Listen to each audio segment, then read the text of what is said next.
जानी भुलाई हो सुना ना जातर देवे घर हो बनमुआ जानी भुलाई हो शंखा बोला होला नामे सहिया ले ले जाई हो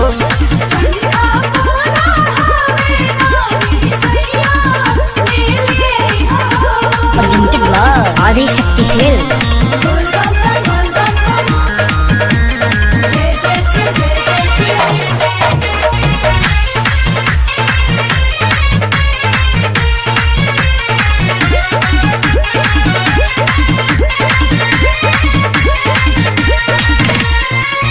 पर शादी लई हा गाँव भर बटाई हरिया रंग के चूड़ी लई हा पहनी है सासु माई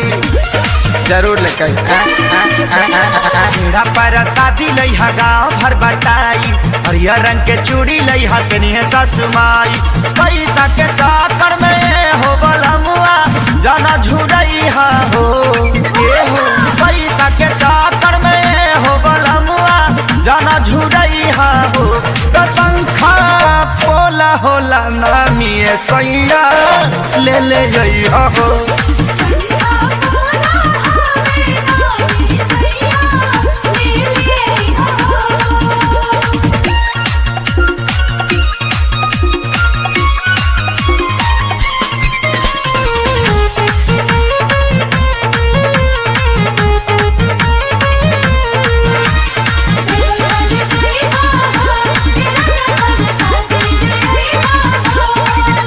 आज बन जाए मामी तो दर्शन करे जाई बबुआ के मुंडन वही जा कराई पापा पापा बोली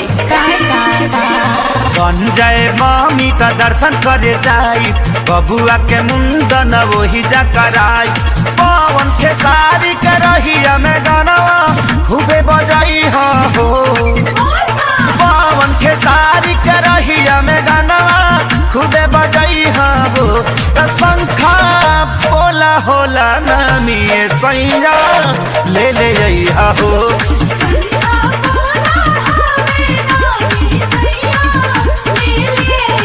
अभी जातर देवे खड़े हो बनमुआ जानी भुलाई हो जातर देवे खड़े हो बनमुआ जानी भुलाई हो शंखा बोला होला नामे सहिया ले ले जाई हो